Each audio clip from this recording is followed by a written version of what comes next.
Welcome back, everyone, to another exciting episode of Aaron's Opinion, the podcast for blind people, where we speak about critical issues in the blindness community and all other issues from across the universe and galaxy.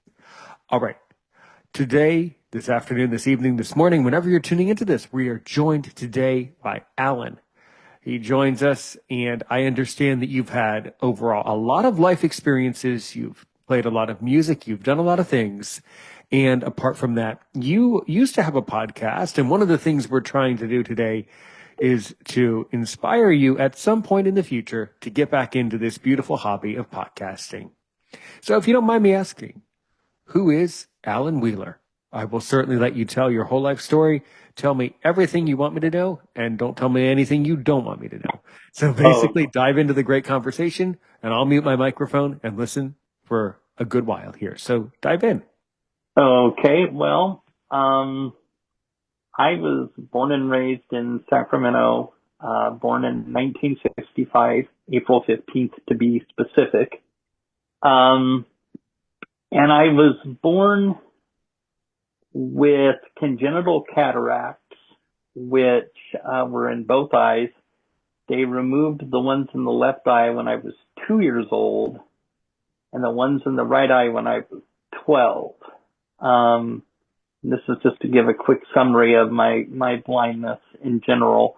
Then later in my teenage years, I lost the vision in my left eye to glaucoma. And when I was 26, lost the vision in my right eye to a retinal detachment caused by, residual bleeding that was caused by having calcium deposits removed from the cornea of that eye. And so I had some light perception and all of that, but it gradually dwindled down to where I don't have light perception in either eye. But, that's not to say my life hasn't been exciting. I have, done everything from working as a volunteer at a radio reading service for the blind when I was still in Sacramento. And I also worked for the Sacramento affiliate for National Public Radio for a few years. And then I've I've moved around the country, partially due to marriage and other relationship issues that I won't get into. But for a time I lived in Chicago and then was commuting between Chicago and Minneapolis. And then I moved to Wyoming, and then I lived for a good long stint in Nebraska. Then my girlfriend at the time in 2013, we had dated as teenagers, and that was back in 1981.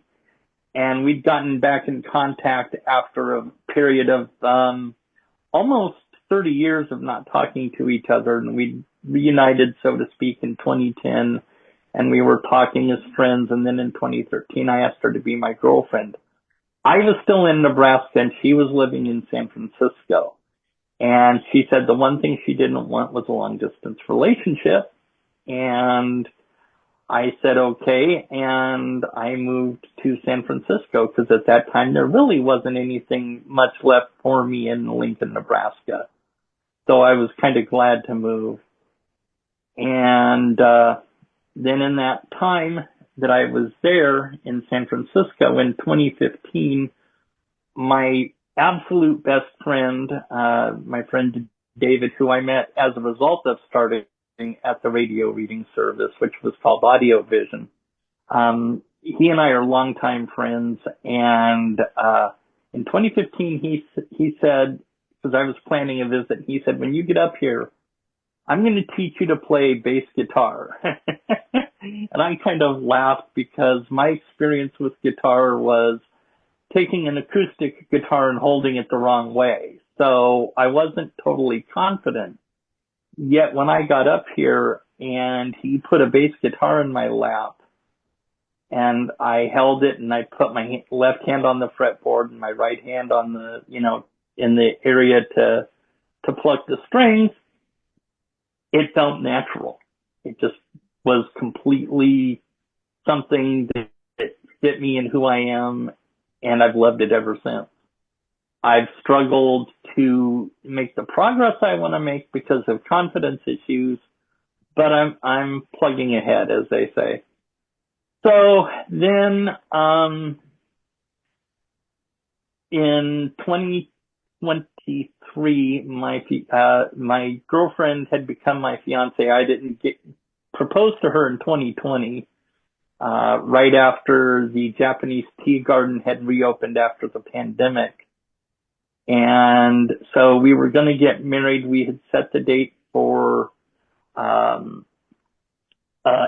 27th of 2024. However, due to complications caused by uncontrolled diabetes, she passed away on October 28th of 2023. And I can't afford the cost of living in San Francisco by myself.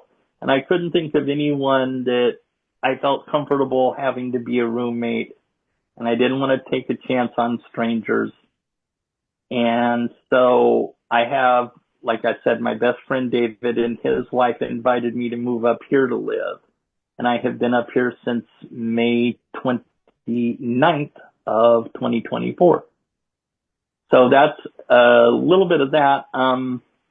I've also done some internet radio, and I worked for a couple of different stations. I think my favorite, and I got to give a shout out to the owner of the station, Gina, X Transmission FM. And what I liked about that station is that the format was up to the DJ, and you could do basically whatever you wanted. And so it gave me a chance to do some free form broadcasting, which was really, really cool. So now that I'm up here in Oregon with my friend David, first of all, I don't have the equipment to do internet broadcasting or podcasting at the moment, but I'm going to be getting that back soon. It's in storage right now. But in the meantime, also, my friend David and I are working on getting me to where he and I can make music together, record music and things like that, and just play in general, sit here in the living room and play and have a good old time. So that's kind of where my life is at. Oh, one other aspect real quick. I'm also a level 1 Reiki practitioner. It is Usui Reiki, and it is a touch therapy that involves sending energy to the 7 chakras in the body and realigning that energy and helping people feel better and heal from various things. So that's me in a nutshell. You know, you've been through a lot during your life. That's overwhelmingly clear to me, for sure. And all of this is really, really interesting. Sure, absolutely. Especially what I want to unfold is something that is probably other people do not understand or do not fully appreciate the importance of such things. I think it's very interesting and very important that you actually got to help out NPR.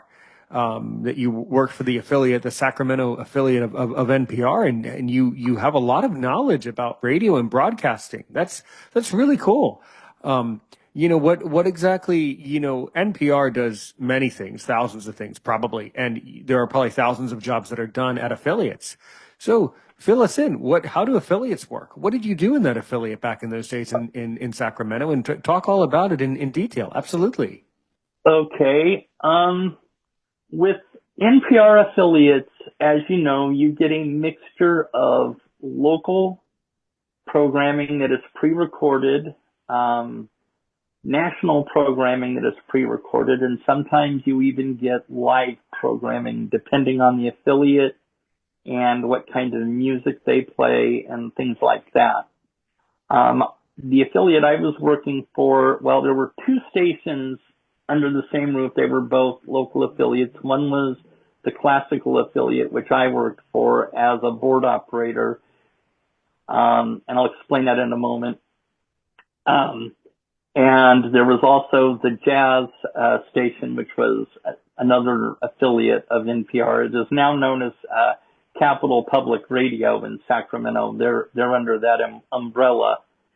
And so a board operator in those days, what a board operator did is, for example, I would switch between pieces of music going from, say, a reel-to-reel tape deck that had a piece of music on it or a phonograph record. I would switch between the two and make sure that, the sounds didn't clash. And in the case of that station, KXPR in Sacramento, what they did at that time in the early 90s is on weekends, rather than pay weekend staff, they had some of their voice announcers pre-record announcements that would be played between pieces of music. So I would go between the announcer's recording of what was coming up, and then I would play that piece of music and play another piece of music, and then the voice announcer would have recorded what's called a back announcement saying, okay, you just heard, such and such piece by Beethoven or whatever it happens to be. And so I was doing that. I was also getting recordings of programs like Prairie Home Companion, Hearts of Space. At that time, Car Talk was still big. And so I get to hear those programs as they were coming across sometimes, or as I was broadcasting them, and that was always fun.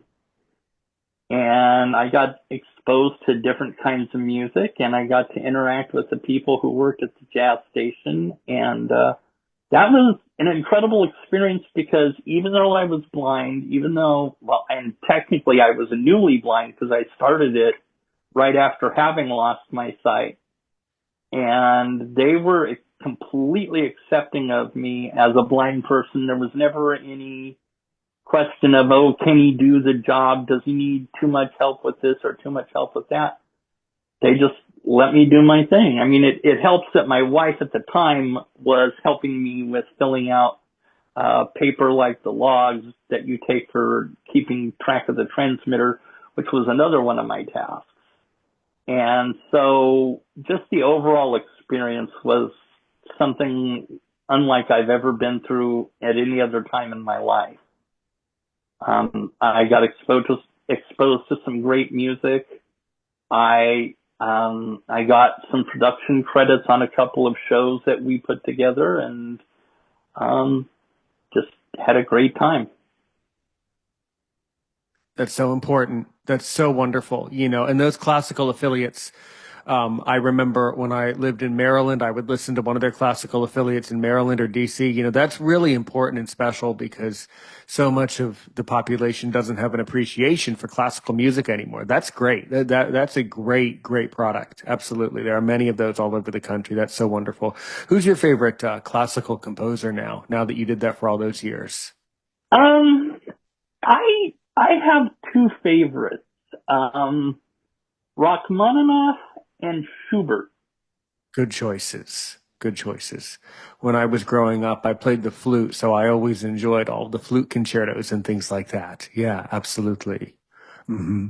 Definitely. And I have to say that a lot of people know this, but a little bit of pop culture for those who maybe don't. There was a popular song back in the 1970s that took heavily from the second movement of Rachmaninoff's Second Piano Concerto. Mm-hmm. Since it was not copywritten, they borrowed from it freely. A lot of people were critical of that, but the thing for me is when I got to hear that actual second movement as it was meant to be, I discovered it was one of the most beautiful pieces of music I'd ever heard. It still gets me to this day. Absolutely. Absolutely. Some of those classical pieces are so perfectly written. They were perfect then when they were written, and they're always perfect. And I wouldn't want to have them rewritten or covered in any other way. When it's perfect, it's perfect. Absolutely. Yeah.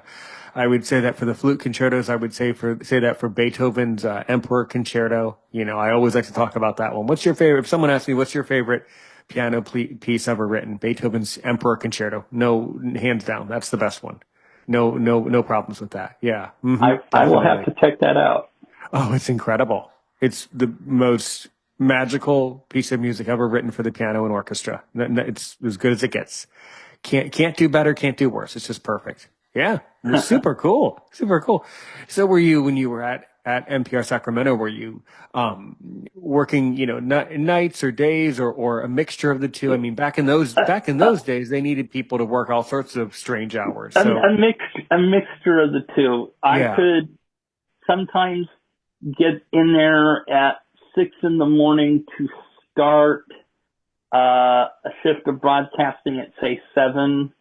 Hmm. And, if I'm doing that on a Saturday, that would include getting the recordings of Car Talk and Prairie Home Companion that would be coming in via satellite. And there were other times I worked until 11 o'clock at night. Sure, sure, sure, sure. Do you know Luke Kolb? No, can't say that Really? I do. I'll send you his profile later. Like you, he worked in radio, but on the East Coast, doing very similar work to you in a very similar decade as you. And he was on the show Okay. too in the past.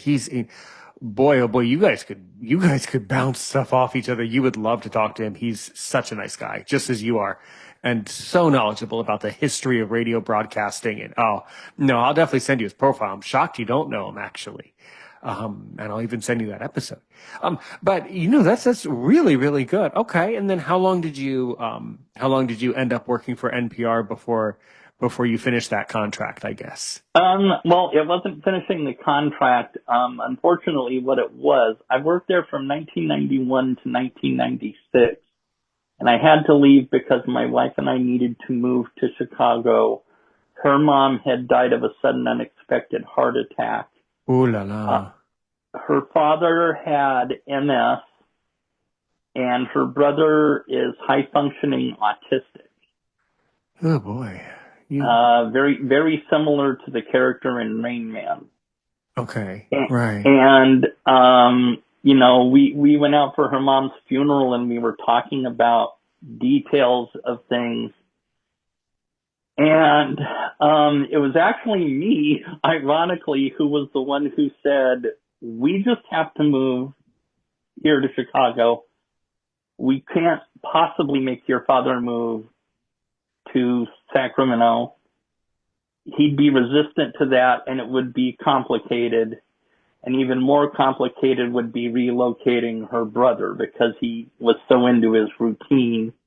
And actually, it's a good thing that we decided to do that because we got him into what they called at the time a community integrated living arrangement. And he just blossomed there incredibly. And so we were so glad we found that place. But I just find it ironic that it was me who was saying, no, we definitely have to make this move. And my wife was one who was kind of wavering, but I was matter of fact about it. Yeah, yeah.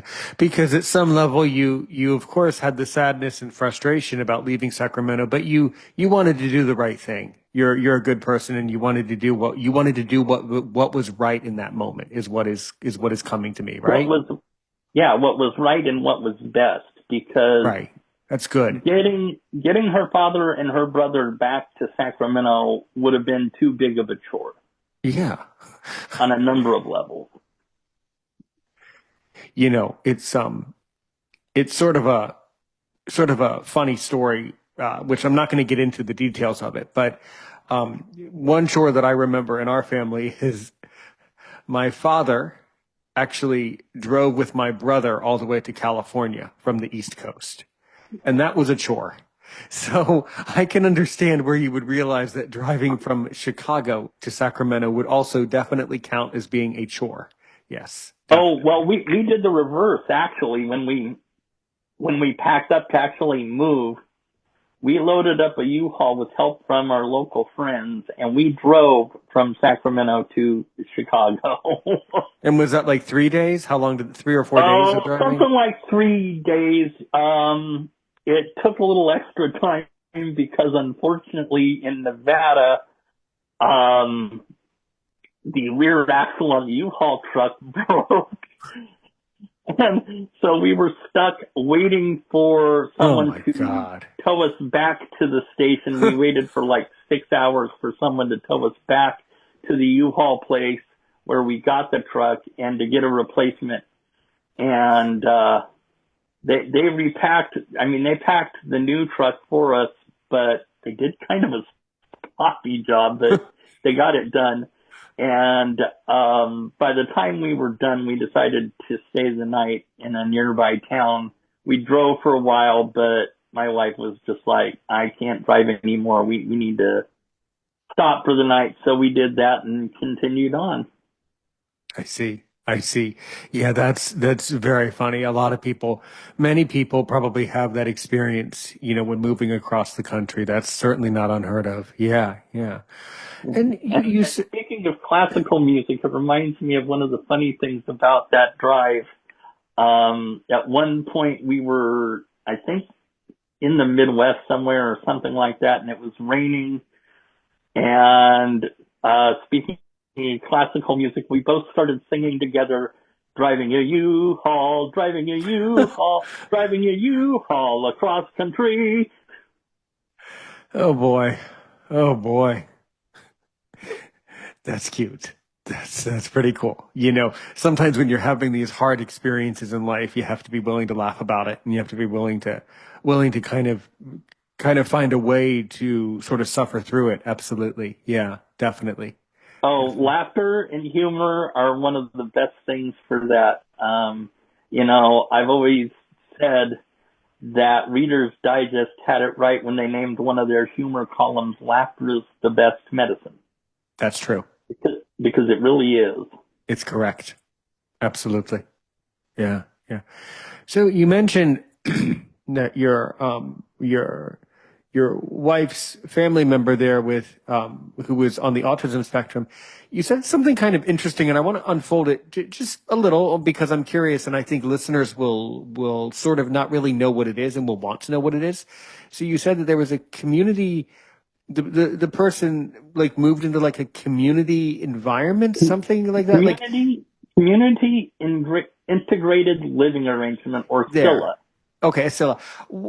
So can you explain, because the reason why I'm asking you to explain this, if you want, is because there's a lot of misnomer, misinformation, and misunderstanding about certain living arrangements for people who have other abilities. So can you explain what a SILA is and why it was appropriate? Because there's a lot of misunderstandings about this. So tell us if you want. Okay, some people might label a SILA, they might call it a group home, which it kind of is because you have multiple people living there. And the SILA also has a workshop that they run, and they use this workshop to teach people on the autism spectrum and whatever other issues, be it Asperger's or whatever, various life skills. My wife's brother, Chuck, for example, he learned to make change and other things like that. And for someone who was somewhat socially isolated because of his autism, he actually got into a kind of a relationship. He had a girlfriend of sorts, and that was always really sweet because he would just, my wife, Roseanne, would mention him and he'd just giggle and, probably blush, if I recall. And he just, like I said, he blossomed as a person because of this arrangement, living with other people similar to him. And it was a house situation. It wasn't a clinical looking institution. It was just a house that had a group of people in it. And that's the big difference. It's not like living in a hospital or a rehabilitation center or, some sort of care facility. And it's not that I'm bad-mouthing care facilities, but this house arrangement, this home setting, seemed to really be key in his development. Cool. Super good. Yeah. So you felt that it was truly an appropriate placement for him. That's really good. Yeah. That's so good, because there are, in essence, a lot of positive stories like yours, and then there's a lot of negative stories that we hear about these types of things. So to hear good stuff about that, that's really good. Okay. All right. And do you still keep in touch with this person to this day, as best you can? No, unfortunately. That's all right. Okay. That marriage ended on some very bad notes that I won't get into. Understood. I just meant, did you keep in touch with the person who lived in the No, That's what I meant. I lost contact with them years ago, and some of our last communications were the very last communication was when I got in touch with her to let her know my mom had died, because she was close to my mom. And so I wanted to let her know, and her and I had been out of contact for a few years by that time. But I tracked her down where she was working, and I let her know. Mm-hmm. Sure. Okay, understood. And then what happened in your life after all this? Well, like I said, I moved to Wyoming. I had a friend who said, I've got a spare room if you need a place to go.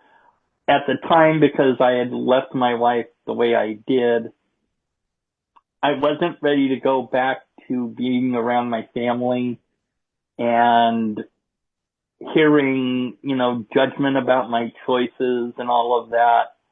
I was very unsure of myself. And so in my time in Wyoming, I kind of came back to myself out of that whole situation. I did some healing. No surprise in my life, I did some healing in major part through music. There was an album that to this day I talk about because it got me through a very difficult time in my life. It's the album Sea Change by the artist Beck. And the thing about this album is he wrote it after a long-term relationship with his girlfriend had ended. And he poured out all his sadness, confusion, and frustration into 11 songs that just, every one of them struck a chord for me at the time. And it's always stuck with me as an album that healed me and came into my life at just the right time. Sure, absolutely. Yeah, really, really, really good. Yeah. That's really fascinating. The other thing too that you brought up earlier was that you also volunteered for a audio reading service, right? Yes, a radio reading service. Radio reading service. Sure. Those are really important. Yeah. I interviewed. Sure, go ahead. Mm-hmm. We read newspapers and magazines, and we had volunteers for all of that. We would record the newspapers live in the morning and then rebroadcast them in the evening around dinner time. And, because I could see at the time, I had 2200 vision at the time. I was also one of the newspaper readers, and there were a couple of readers that we just had fun with it. I mean, we were lucky to get through some articles because we were so busy making jokes and poking fun at each other and just having a grand old time. But we did read, every section of the paper. We did everything from front page to local to sports, business, and entertainment, the whole 9 yards. And we were broadcasting on the second audio program channel of the local PBS station. And that's the channel, for those that don't know, that would be now used for audio description on things like cable TV and things of that nature. Right. Very, very important. Yeah. Yeah. That reminds me of Mind's Eye Audio and Mind's Eye. I interviewed them too. They're out in either based in Indianapolis or based in Illinois, one of those two. But yeah, there's a lot. There's these services are becoming few and far between. So this is really important for a lot of people all over the world to have access to that information. Definitely. Yeah. Hmm. Yeah.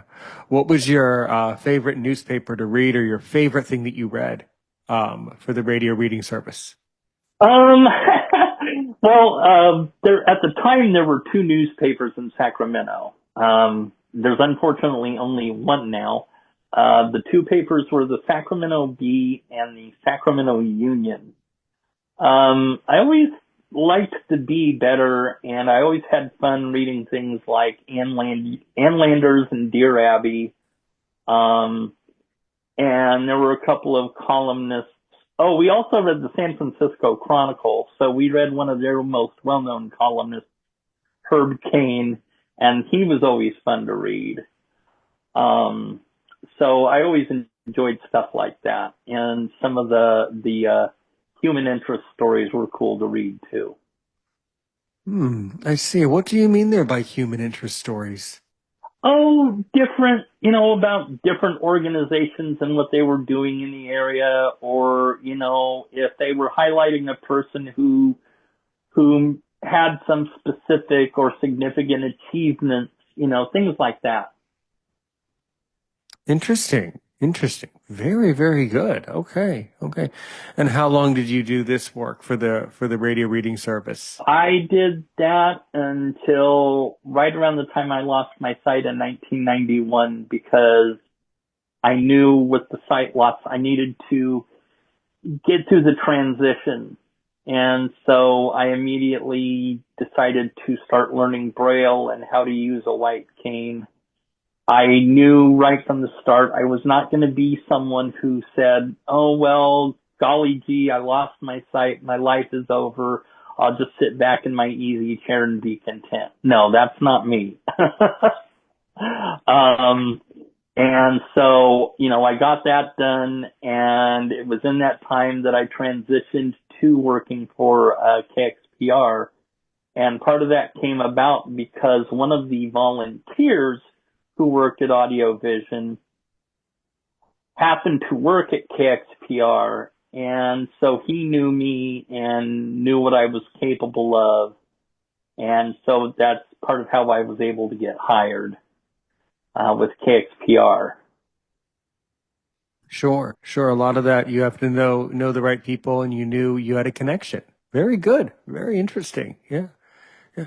So originally, what drew you to working for the radio reading service? Originally. Well, I was, part of it was I was coming out of a very bad relationship I'd been in 85, 86. And, I just needed a change, and I don't remember how I found out about Audio Vision, but I did. And so I wanted to be close to where they were located. So I relocated to an apartment in Midtown Sacramento that to this day I affectionately call the Cracker Jack box, because I'm just shy of 6 feet tall, and my ceiling was probably no more than 2 inches above my head.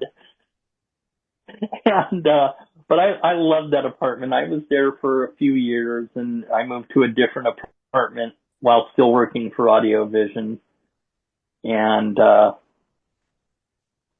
but yeah, I got into it just to see what I could do volunteer wise, and I became a major part of that operation.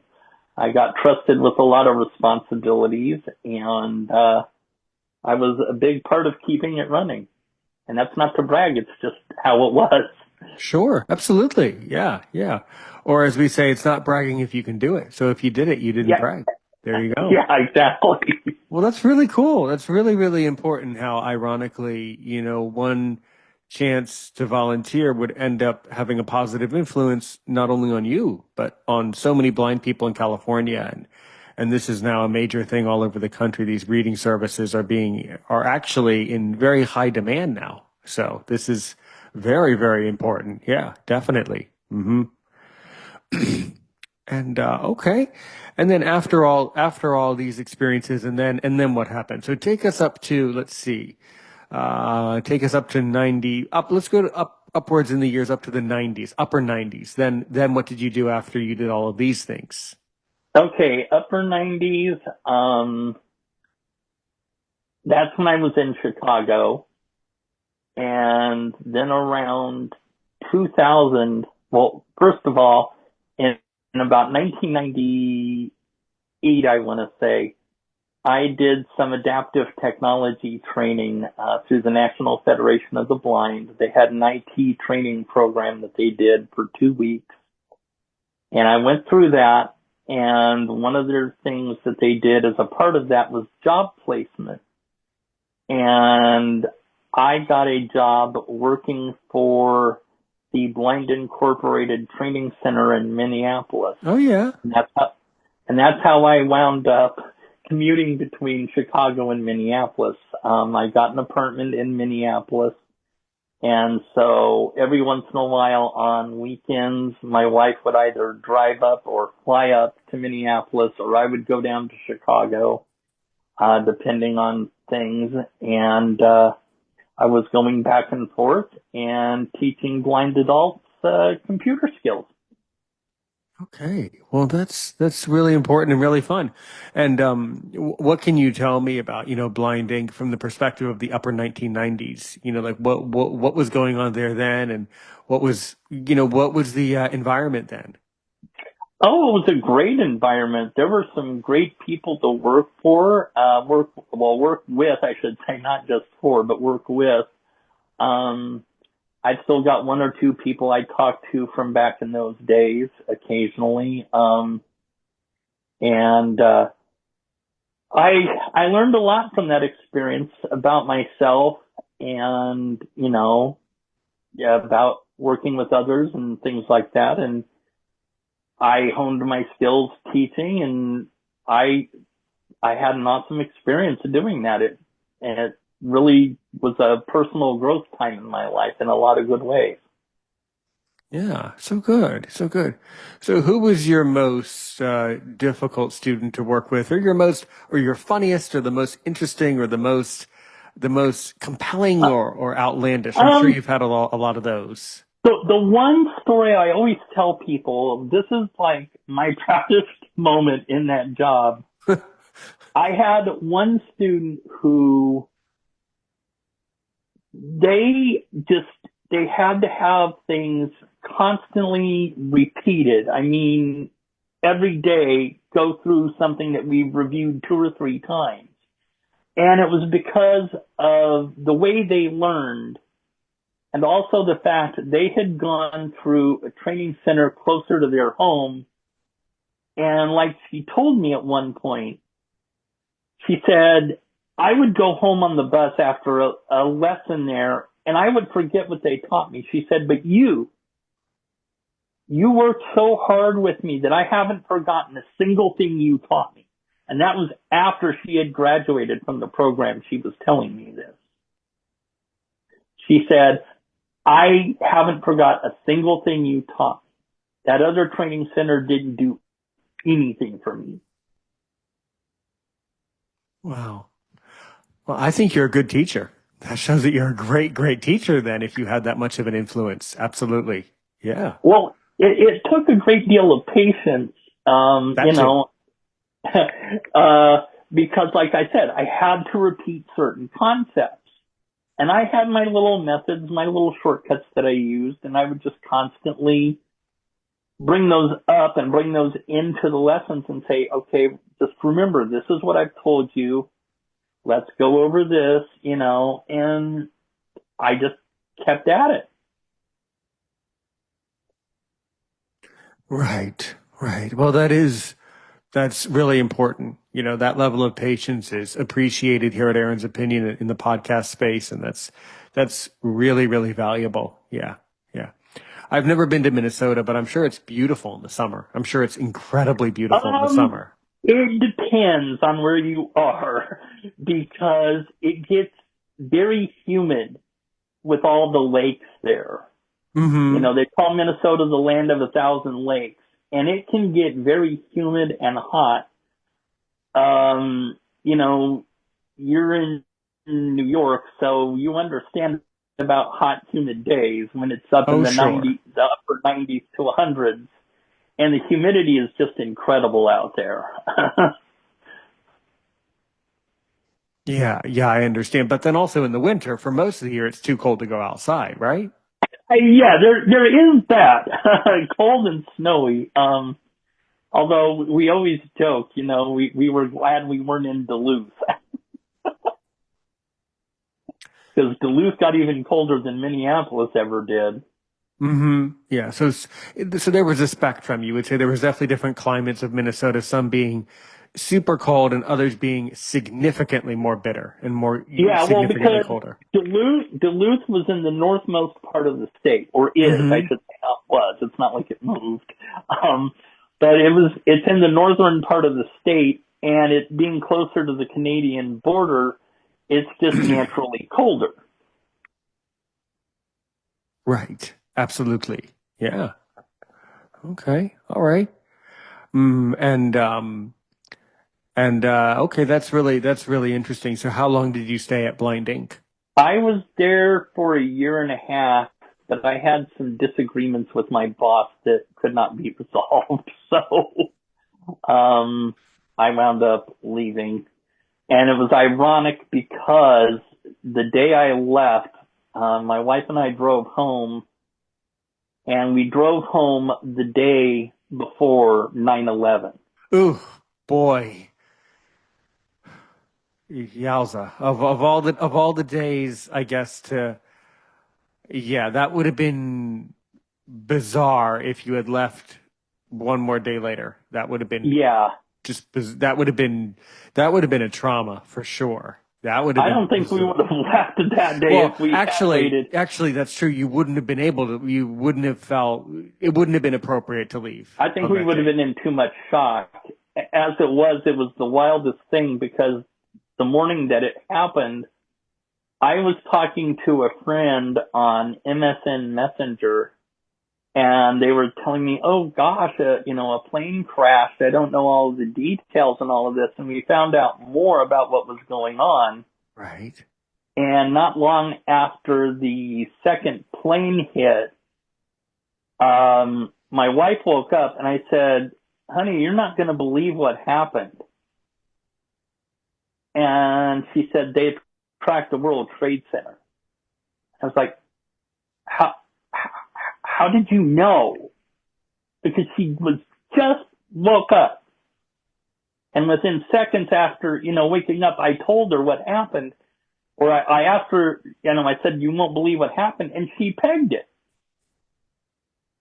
It was the craziest thing I've ever experienced to that point. That's bizarre. That's chillingly, that is eerily disturbing. That's weird. That's just weird. That is weird and a little scary, if I'm to be honest. Very scary. Not a little scary, very scary. Yeah, definitely. Mm-hmm.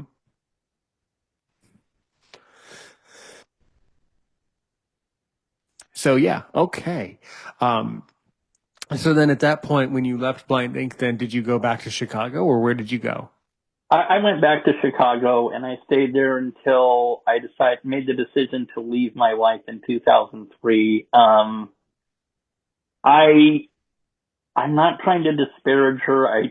I'm not that I think she'll ever hear this, but we don't. By the way, let me just interject here. We aren't judging. We at Aaron's Opinion, we're not judging you, and we don't disparage anybody on this podcast. Okay, so no worries. Well, I just wanted to be clear on that because the thing with my now ex-wife is that she could be very controlling and even to a degree verbally abusive.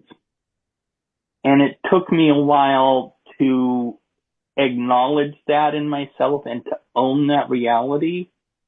And I finally just decided I couldn't live like that. I couldn't live with the pressure she was putting on me. As I always tell people, I felt like I was under her thumb all the time. And I couldn't deal with that. So I decided to leave. And like I said, my friend in Wyoming said, if you need a place to stay, you got it. And I said, I need that until I can go and face my family and see whatever they feel about this, you know. Mm-hmm.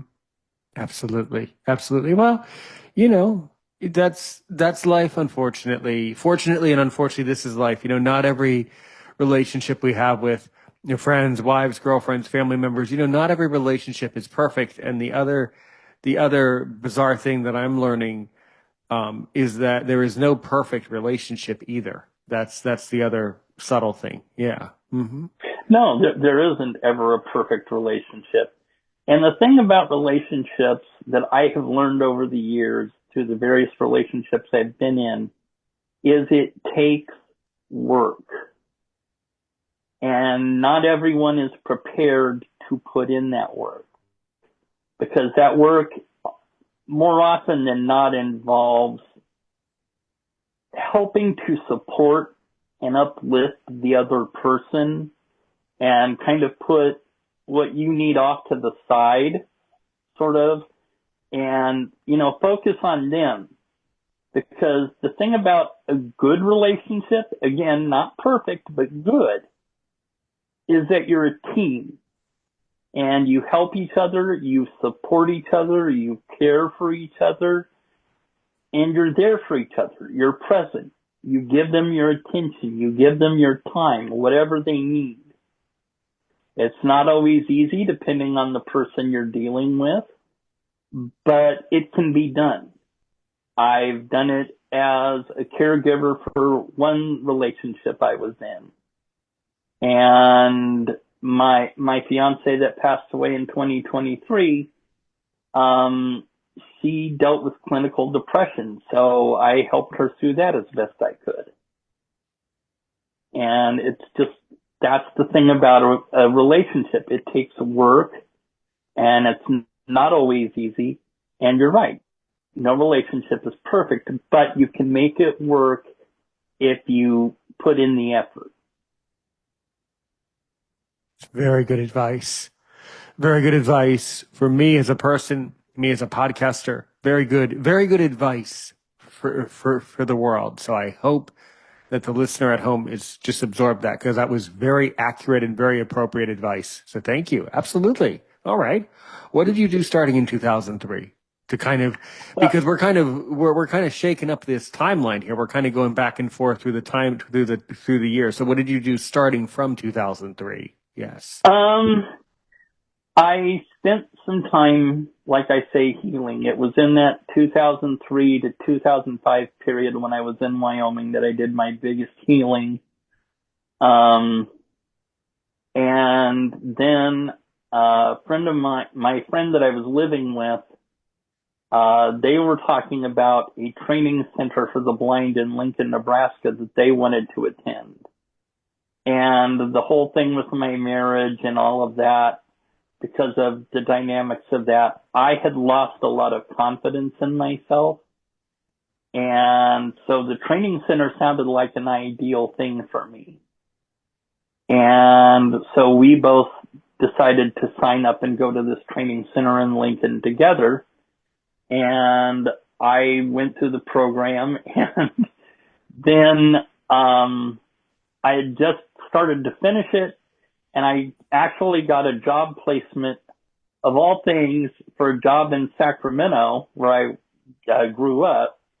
And it was working for the Sacramento Society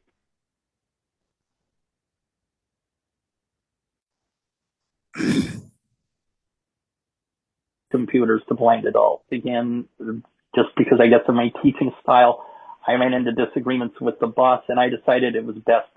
Well, we mutually decided that it was best that I leave. And I was kind of glad to do that because I did not like the work environment there.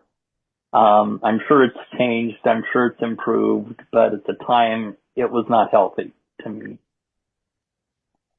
So I did that and I moved back to Nebraska and I didn't do much of anything for a few years. And then I got a job placement at a call center in Columbus, Nebraska, which is kind of a smaller town than Lincoln. And I worked there for the better part of the year, but again, another bad work environment. They treated all their employees, sighted or blind, like they were children. I did not agree with their management style, so I left that. And it was then at that time I was starting to get into the relationship I mentioned where I was a caregiver. I was involved with a young lady who had a very rare chronic illness called pulmonary hypertension. And we lived together for several months, and there were some financial issues that came up. And because of the financial issues, not because of any animosity or anything like that between us, we separated so she could go live in Florida, and I went back to Nebraska. And then it was so that was in 2012 that I went back to Nebraska after the relationship was over. Found out she passed away less than a month after I moved there. That was a difficult loss in my life. One of the first major losses tied to someone I was in love with. So that was intense, to say the least. And out of the ashes of that, I got into the relationship with Donna, who was my childhood sweetheart. And that relationship started, like I'd said before, in 2013, and I moved out there in 2014 out to San Francisco. Right, right. And then I think, as you said, that Donna would end up unfortunately passing away. Yeah, she had uncontrolled diabetes, and it led to her, after she had fallen and broken her hip, she was in the hospital and they diagnosed the diabetes, and her blood sugars were incredibly high. And they were trying to treat it, and because of her clinical depression, she was not consistent on the medication, and she wound up with a blood infection and ended up having a couple of strokes. She was there starting on Tuesday, the 24th of October, and overnight between the 24th and the 25th, she had a series of strokes and wound up as of Wednesday morning unresponsive. She didn't speak. She didn't respond to anybody. And so we were trying to figure out what we were going to do. And we started, discussing options. And then Wednesday night into Thursday morning, she had another series of strokes. And at that point, because of everything, they decided that it was time to consider hospice. And so we had made plans to start looking into hospice and what we were going to do and, checking out our options. And it was Thursday night into Friday morning at 12:43 that I got the call from the hospital, and she had passed away. Yeah, that's too bad. I'm sorry for your loss. And also, that's life. These things happen. This is unfortunate. It doesn't make it easy, but it's an unfortunate reality. Yeah, that's too bad. Yeah. Well, I think it's important for anyone dealing with diabetes. Right. Don't resist your treatment. Don't be afraid to talk to your doctors about any of it. I mean, Donna's big thing was she didn't want to be told she had to give up drinking Coca-Cola. But if you really care about your health and about, the quality of your life, sometimes you need to make those sacrifices. Right. Absolutely. And, so be willing to make those changes, because all that'll happen in the end is it'll benefit you. It won't be the bad thing it seems like at the time. And in Donna's case, it wound up destroying her health that she didn't take care of herself. So it can be very detrimental to not do the things you need to do. Mm-hmm. Yeah, I totally get that. And so that's the life lesson. When something's wrong with you physically or mentally, you need to take care of yourself and listen to the doctor and try to make the best choices you can. And if they say you need to be on a treatment or stop eating or drinking something or start eating or drinking something else, do it and take care. The bottom line, please take care of yourself. That's the story. And one thing about listening to doctors, don't be afraid to ask questions. That's one thing I learned from being a caregiver for April with the pulmonary hypertension is ask questions of your doctor, because there are things they may not tell you that you need to know. So if you're unsure about something or you want to understand something, ask questions that clarify the matter. That's so important. Yeah, absolutely. And then after you went through that, then what happened after that? Well, okay, I need to, and we're going to mess with the timeline a little bit here. So, Sure. So hop in your time travel device of choice. As I said, when I was in San Francisco, I'd moved there in 2014. And then in 2015 is when my friend David got me into playing bass guitar. So I started taking lessons and got myself, actually the story of my first bass guitar is almost what some people could call miraculous. Because when I was still out here visiting my friend and just learning how to play the bass guitar, I had told Donna about it. And she was working at the time at a restaurant there in San Francisco. Shout out to Stoma's Restaurant for anyone who lives in San Francisco. It's a great place to eat. And so she was commuting by bus and streetcar. And at one point in her commute, she would get to talk to a traffic cop who worked the section of San Francisco. And she was telling him about what I was doing, and he said, I have this bass guitar that I haven't used in years, and I'll just give it to Alan. So my first bass guitar was a PV Forum limited edition bass guitar that was made in 1997. They don't make them anymore. That's super cool. But it's a really nice bass guitar, and it was a really good one to start with. And then I just started adding to my equipment. I have 2 more bass guitars that I bought over the years, and bought myself a 25-watt Fender amplifier. And I have recording equipment and all sorts of things like that. So cool. I'm aspiring towards recording music, like I said, and maybe occasionally playing live for folks. Who knows what the future holds? Yeah. Well, we at Aaron's Opinion, we have a Spotify playlist where anytime I've interviewed a blind musician, and if their music's on Spotify already, they can be added into my playlist.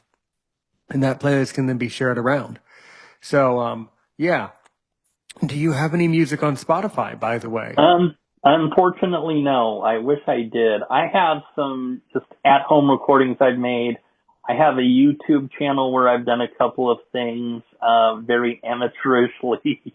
I couldn't call the quality quality of it great, but it's there. Okay. And I've made some just recording on the voice notes on my phone or whatever. I've made some recordings like that too. Mm-hmm. Absolutely. Right. Right. Well, I mean, what are you thinking? Are you hoping to be able to upload some of your music to Spotify at some point? I mean, what do you think? At some point, when I get to recording some of the things that I have in my head that I'd like to record, Mm-hmm. yeah, I want to get it on Spotify or something like that. Definitely. Absolutely. And then once it's there, it can be added to Aaron's opinion. We have a Spotify playlist for all the musicians. We collect all their music and put it onto Spotify with a special playlist for them. So Okay. it's really cool. Yeah, it's really, really cool. We have some amazing, amazing music on there. Yeah, absolutely. All really good. All right. And then I guess you would say that all of this kind of leads up to how you're living your life today, right? Yeah. So how do you live your life today? Well, I'm in a much quieter place right now. Roseburg, Oregon is so much quieter than San Francisco. It's in the middle of forest land, so it's very quiet, very peaceful. It's nice to step outside and inhale and smell the trees and all of that. And, you know, I'm currently, because my instruments and all of that are in storage, thanks to my friend David, I am currently experiencing a 7-string bass guitar. Yeah, they put that many strings on a bass guitar. It's pretty incredible. And this particular 7-string bass is one of the most beautiful instruments I've ever seen. It is made by the company Ibanez, and it's got this beautiful wood finish on it. It's heavy as heck, but it's got a beautiful wood finish on it. And it's just really handsome, and it's fun to play. Interesting. And what is your favorite genre of music that you love to play on that thing? I'm learning that I'm tending towards blues, and I also like to do some country rock type stuff. If anyone has ever heard of the band Wilco, for example, I'm trying to learn a couple of their songs. And actually a band that came before Wilco with a couple of the members that became Wilco, a band called Uncle Tupelo. I'm trying to learn my favorite song of theirs on the bass. It's a fairly easy part, but it's got a little bit of tricky stuff to it. But yeah, and I'm discovering that I like to play the blues. I've been practicing my blues riffs of late just because I like those progressions, 12-bar Sure. blues and all of that. Absolutely. Absolutely. Yeah. Yeah. The whole music theory behind blues is very interesting and very compelling. So I totally get that. Yeah. Yeah. And then at some point along the journey, you started a podcast because I've never heard of you. I'm very appreciative I have now, but I've never heard of an Alan Wheeler, until I was added into that, blind podcaster group on Facebook. So how did you get into podcasting? Well, I had a friend, or have a friend, who was doing their own podcast, and I started asking them how they did it. And since I wasn't doing internet radio because I didn't have a personal computer anymore, I just had my phone and my iPad. I asked them about getting into it, and I chewed over the idea, and I developed my podcast into what I called 5 strings and random things. The 5 strings relating to bass guitar. No surprise there, because I wanted to kind of use it as a way of, I don't know, sharing the adventure of my aspirations as a bass player and what I was learning and what my goals were becoming. And I also decided to share about life in San Francisco because I did, like top 5 restaurants and things like that, top 5 favorite foods different things like that. I just wanted it to be about different things in life that I was interested in, but I also wanted to tie it back to, like I said, bass playing and bass players that I like and things like that. Sure. Very, very interesting. Absolutely. Yeah, good. Good. And this other friend of yours that got you into podcasting, do they still podcast now? I don't know for sure. I think so. I would have to ask them. It's been a while. Yeah, yeah, because they might be another good guest or another great connection out there. You never know. We're always looking for the next guest, always looking for the next connection. Absolutely. Yeah. Mm-hmm. Yeah. Well, good, good. And when you do get back into Five Strings and Random Things, which I think is a brilliant name for a podcast, it's very catchy. Five Strings, Random Things. What do you think you'll talk about when you bring it up again? Um, Probably get back into, especially with this new direction my bass playing seems to be going with, getting together with my friend David. When we start recording and things like that, I'll probably talk about the process and just share my experiences and talk about life here in Oregon. And, at some point I'll probably get out and do some hiking and things like that and experience the land around me and share about that.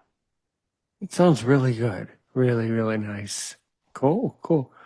So this town where you're living in Oregon, is it like a pretty big town? Is it like a small city? Like how would you describe the environment?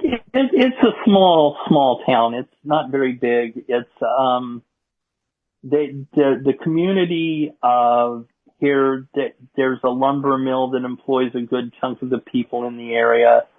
Um, Actually, I think, I might get corrected by this by my friend later, but I think there's more than one mill here. So, but the lumber industry here is one of the big things. But it's not a very big town. Nice, quiet community, like I say. Excellent. Very, very good. Okay. And what are some of your hobbies that you do out there that you haven't mentioned yet? Some other interesting things that you do? Um, well, one of the things that I have mentioned earlier is the Reiki, the touch therapy, the touch healing. I perform that on myself, but if anyone is ever interested in receiving a Reiki treatment, I would gladly do that for them. Um, because I firmly believe in it. I think what convinced me is when I was learning about it and learning how to do it, Donna was the person who I had, to help me. She let me do my first treatment to learn the hand positions and all of that. She was skeptical. She thought this Reiki thing was something fake. She didn't believe it was real until I did the treatment on her. And there's one of the placements that you do as a practitioner where you put your hands and you basically cradle the back of the person's head.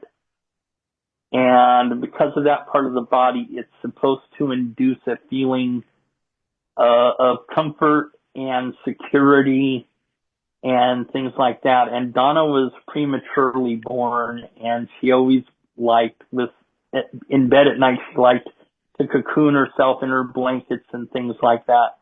And so doing the Reiki treatment and cradling her head like that, it touched an emotional thing in her.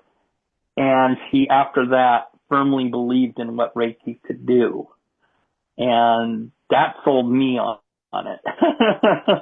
When I realized I could provide something like that for someone, I was like, yeah, I'm all in on this. Great. Okay. And what else do you do in addition to that? Mm-hmm. I'm also slowly but surely getting into sound healing, i.e. Tibetan crystal bowls. I also discovered another instrument The name is kind of strange, but it's a beautiful instrument in its own way. It's called a tongue drum. And what it is it's these little metal things that have these tines. And you strike the tines with a mallet, and it's kind of like a chime sound or a bell sound. Some of them are so big that I have a recording I listened to, and one of the tongue drums is so big that it produces a bass sound that I would have sworn came from an electric bass guitar. Really surprised me. And but they're a beautiful instrument, and you can use the music, the vibrations that music creates for healing people by placing it under them, under certain parts of the body, and creating the specific vibration. Excellent. Very, very interesting. Cool. All right. All right. Have you traveled anywhere outside of the United States, by the way? I wish I had. I have places I would love to go. In fact, my one dream travel destination that is at the top of my bucket list is to go to Barcelona, Spain, to see the La Sagrada Familia Cathedral that was designed and built by Antonio Gaudi. I've been there.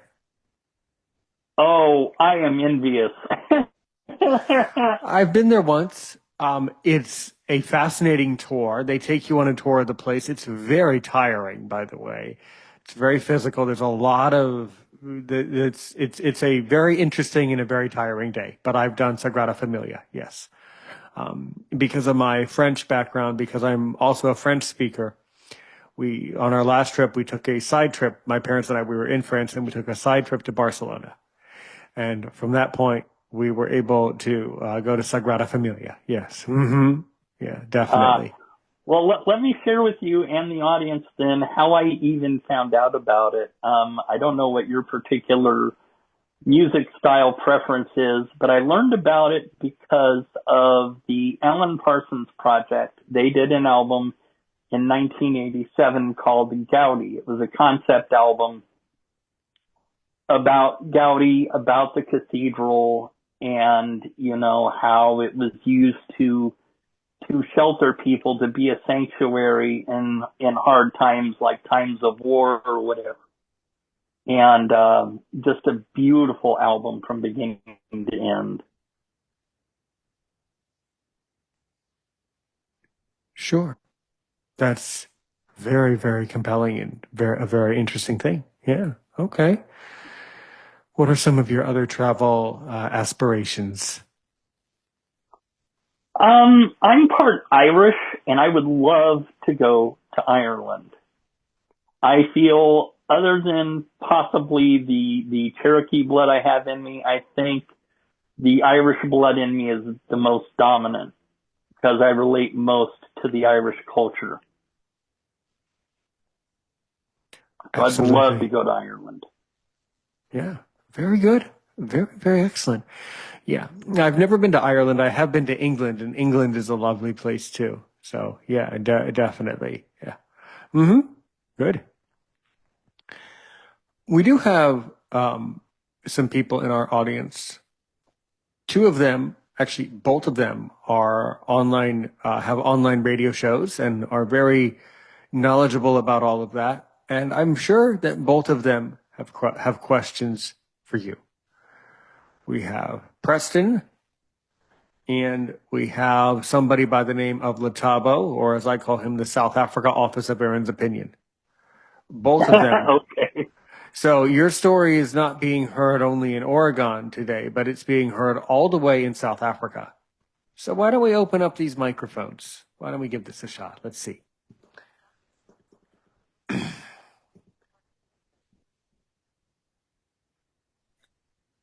Okay, let's start. Yeah. Actually, you were unmuted the whole time. Go, Preston. What's your question for Alan? Hello, hello, Alan. Good hearing from you as always. I know we're I was going to friends say on. that's T Daddy, right? Yes, sir. That's the one and only. You're definitely doing amazing work. Absolutely. So thank you. Um, I know that I haven't followed your radio journey and other things off and on, but I guess my big question for you, and you probably mentioned this already, but uh, do you know if you do want to do more like drum work? Because I know that's one of your passions. Yeah, that is something I would like to do because I started playing drums when I was 12. Um, and so I love playing drums and percussion. Um, I've always thought that someday when I'm able to, I'd like to, if I, do a music recording, do bass guitar and do the drums section of those recordings. But Yeah, that's kind of a dream thing for the future. yeah, that actually is a great aspiration, and I know a lot of musicians that I enjoy. Either they do all drums, maybe some percussion, maybe some saxophone or whatever. Because I actually did play the trumpet in school, and I did do chorus. Oh, cool. So music was my favorite, and still is my favorite pastime. Oh yeah, I often say that sometimes music is my best friend. Oh yes, I couldn't agree more. I mean, it got us through everything from when we were growing up to a pandemic, and yeah, it's definitely hits home for me. So I feel you there on that one. Thank you. Hmm. And it's Uh, nice to talk to you and hear your voice. I see Yeah, you on Facebook all the time, so it's nice to meet you this way. yes, indeed. Likewise. I see. So is this the first time that you've heard Preston's voice? That I can think of, yeah, I don't think I've heard him like in any voice chats or anything that I can remember. Doesn't mean I haven't. I see. I see. Mm-hmm. Very interesting. All right. All right. Well, that's excellent. Thanks. As always, Preston, thank you for Sure all thing. you're doing. And let's head on over across the pond, South Africa. Letabo, go. Well, let me just say good afternoon and good evening to you guys. Well, I don't have a question today. I just only That's okay. have a comment. What I can say is, um, Mr. Wheeler, if I can say that. Well, you have an incredible story, which I can tell. And I wish I could interview you on my show, but unfortunately, our radio service has been on maintenance for almost I can say like 2 months. So, but other than that, I like the conversation. By the way, if I can say that. And yeah, well, nice to meet you. By the way. Nice to meet you. Thank you.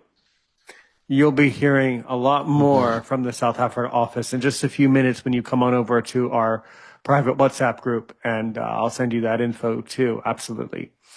But Alan, of course, before we walk out of here today, I think you did a magnificent job sharing your story from where it all began, all the ups, downs, lefts, rights, drives east, drives west, scary things, all the interesting things that you've been through. You know, I think that you've done a lot of learning in your life, and I think you're going to do more learning in life. And oftentimes people ask me why we're here, and I think it's to learn.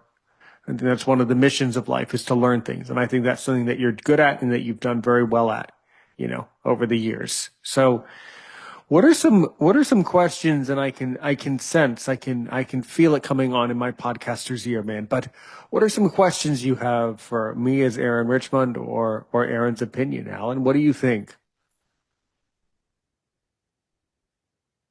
I don't know if I have any questions, but I will say I appreciate what you're doing.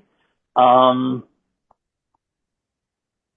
I listened to the episode you did with Elishpa Jazz, and I actually happened to be in a WhatsApp group with her. So I'd seen her name, Mm-hmm. and then when I looked at your show in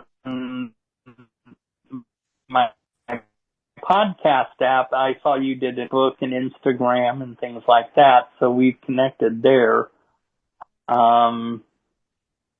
So yeah, what you're doing is a very good thing. I'm happy to support it, and I'm thankful that you asked me to interview me, and I appreciate that. You're so welcome here. If someone wants to get in touch with Alan Wheeler, how can they do it? Well, there's a couple of ways. You can find me on Facebook. And also I am on Instagram. It's, Alan on Bass.